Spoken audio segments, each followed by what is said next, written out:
यह कोई साधारण क्षण नहीं है। यदि आप इन शब्दों को सुन रहे हैं या पढ़ रहे हैं तो समझ लीजिए कि आपके जीवन का पुराना अध्याय आधिकारिक रूप से समाप्त हो चुका है। यह वह क्षण है जहां समय की गति धीमी हो गई है, जहां आकाश और पृथ्वी के बीच की शक्तियां आपके पक्ष में झुक रही हैं। समय स्वयं आपके सामने एक साक्षी बनकर खड़ा है और कह रहा है, ना हां, अब तुम उस भार को उठाने के योग्य हो जिसके लिए तुम्हें चुना गया था। आप अपने भीतर एक अजीब सी भारीपन और शांति का मिश्रण महसूस कर रहे होंगे। यह वह शांति नहीं है जो आलस्य से आती है। यह वह शांति है जो एक बड़े तूफान के गुजर जाने के बाद आती है। ब्रह्मांड के काम करने का तरीका निराला है। वह पहले आपकी आत्मा को अधिकार देता है और भौतिक जगत में उसकी घोषणा बहुत बाद में करता है। जब दुनिया को आपकी सफलता दिखेगी, वह केवल एक परिणाम होगा, लेकिन आपकी जीत तो उसी दिन हो गई थी जब आपने हार मानने से इनकार कर दिया था। अध्याय 1, अदृश्य युद्ध और मौन संघर्ष। आपका नाम दैवी सूची में तब दर्ज किया गया था जब आप स्वयं अंधकार में थे। आपने जिन रातों को जाग कर काटा जब आपके पास सवालों के सिवा कुछ नहीं था, जब आपने शून्य में ताकते हुए पूछा था कि मेरे साथ ही ऐसा क्यों, ब्रह्मांड ने उस हर एक पल को दर्ज किया है। आपने जिस धैर्य को एक खामोश कवच की तरह ओढ़े रखा, वह व्यर्थ नहीं गया। आपने उस अन्याय को सहा जिसे देखकर पत्थर भी पिघल जाएं। आपने उस अपमान को अपनी गरिमापूर्ण मुस्कान के पीछे छुपाया जिसने आपकी आत्मा को छलनी कर दिया था। यह कोई साधारण सहनशीलता नहीं थी, यह एक चुने हुए व्यक्ति की ट्रेनिंग थी। याद रखिए, कोयला जितना अधिक दबाव सहता है, वह उतना ही कीमती हीरा बनता है। आपको तोड़ा नहीं जा रहा था, आपको उस दैवी विरासत के लिए तराशा जा रहा था जिसे संभालने की शक्ति हर किसी में नहीं होती। अध्याय 2, विलंब का गहरा रहस्य, द मिस्ट्री ऑफ डिले। अक्सर आपने सोचा कि न्याय में इतनी देरी क्यों हुई, क्यों आपके हिस्से की खुशियां दूसरों को मिलती रहीं। सत्य यह है कि यदि यह अधिकार आपको पहले मिल जाता तो शायद आप उसकी गहराई को नहीं समझ पाते। देरी सजा नहीं थी, देरी पात्रता, एलिजिबिलिटी का निर्माण थी। जब दैवी न्याय में विलंब होता है तो उसका कारण साधारण नहीं होता। यदि न्याय तुरंत हो जाता तो आपकी आत्मा में वह फौलादी मजबूती नहीं आती जो आज है। ब्रह्मांड आपको केवल पैसा या संपत्ति नहीं देना चाहता था, वह आपको एक ऐसा चरित्र देना चाहता था जो सफलता के शिखर पर पहुंचकर भी विचलित न हो। देरी का अर्थ नकारना नहीं था, बल्कि सही समय का इंतजार करना था। अब वह समय आ चुका है। अध्याय 3, दैवी विरासत के 3 आयाम, द ट्रिपल फोल्ड ग्रेस।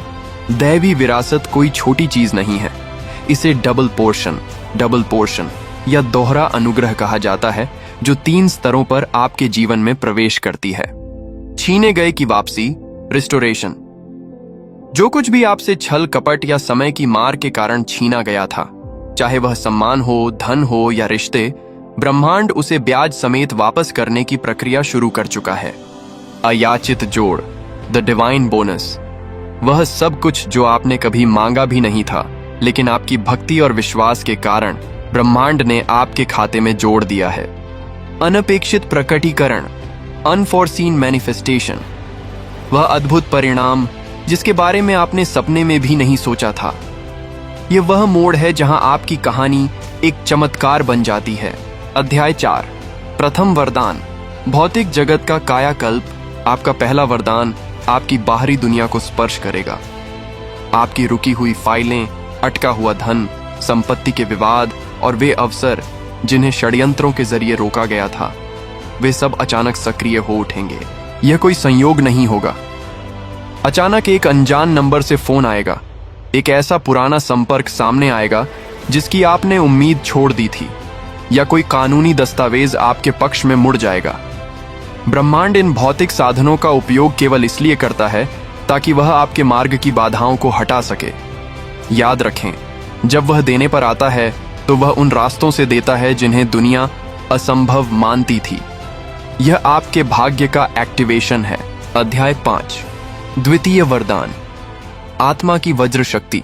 दूसरा वरदान अदृश्य है, लेकिन यही आपकी असली शक्ति है।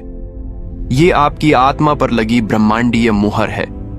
आप महसूस करेंगे कि अब आपको डर नियंत्रित नहीं करता। लोगों की आलोचनाएं अब आपके कानों तक तो पहुंचती हैं, लेकिन आपके हृदय को स्पर्श नहीं कर पाती।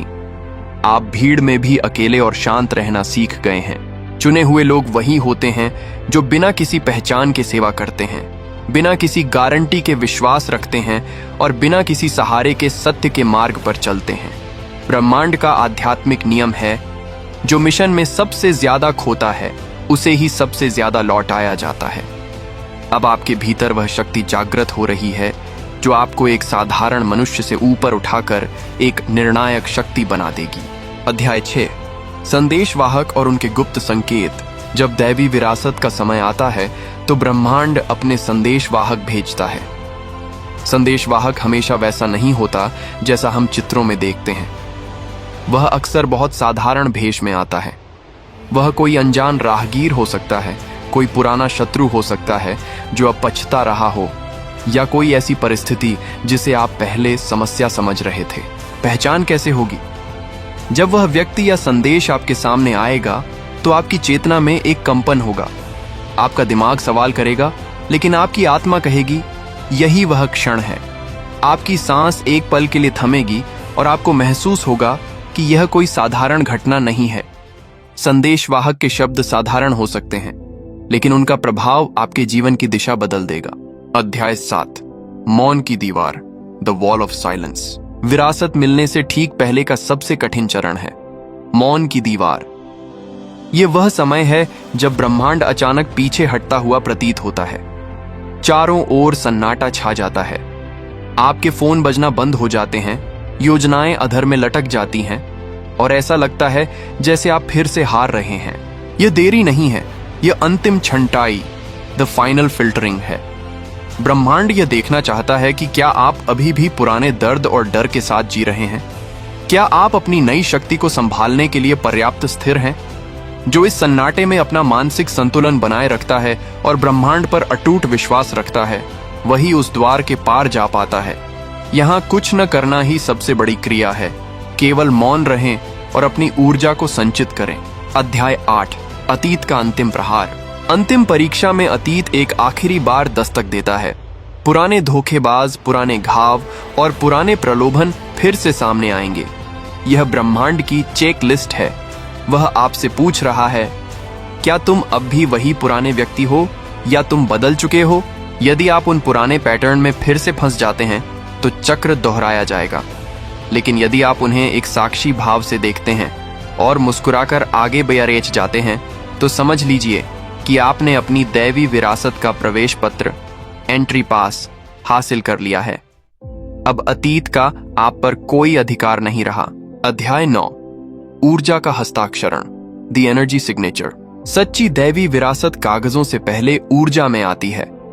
जब आप अपने भीतर से यह कह देते हैं कि चाहे मिले या न मिले, मैं अब भी पूर्ण हूं, उसी क्षण ब्रह्मांड आपके नाम पर हस्ताक्षर कर देता है। 2 वरदान एक साथ इसलिए नहीं आते क्योंकि पहला वरदान आपको स्थिर करता है और दूसरा आपको ऊंचा उठाता है। यदि दोनों एक साथ आ जाएं, तो मनुष्य का अहंकार उसे नष्ट कर सकता है।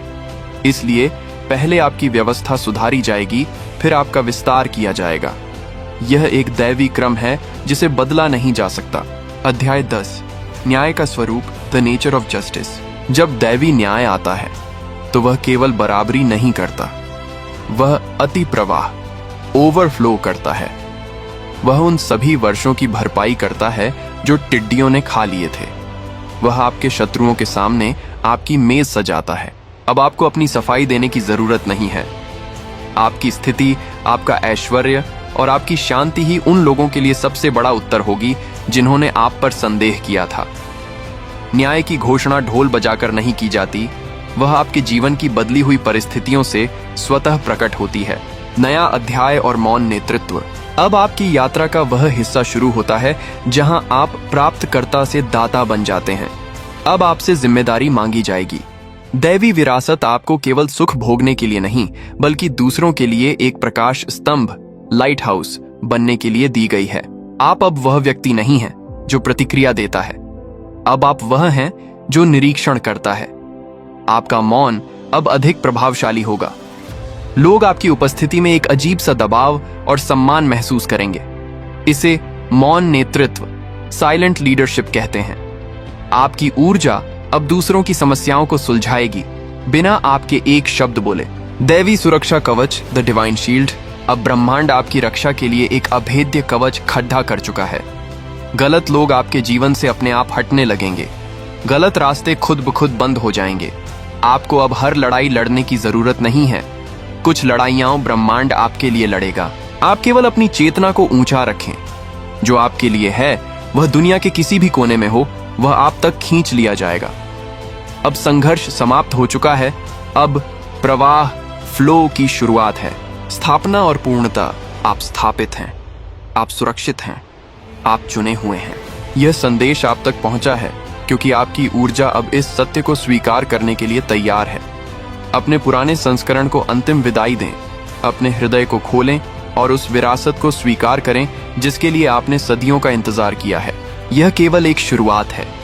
जो कुछ भी प्रकट होने वाला है वह आपकी कल्पना से परे होगा। अपनी शांति को कभी मत खोना, क्योंकि यही आपकी सबसे बड़ी संपत्ति है। दैवी विरासत का मार्ग अब आपके चरणों के नीचे है। आगे बढ़ें, क्योंकि अब आप अकेले नहीं हैं। पूरा ब्रह्मांड आपके साथ चल रहा है। यह संदेश आप तक पहुंचा है क्योंकि आपकी फाइल ऊर्जा के स्तर पर खुल चुकी है। तैयार हो जाइए। न्याय अब केवल शब्दों में नहीं, आपके जीवन की वास्तविकता में उतरने वाला है। शांति, शक्ति और विजय अब आपकी है।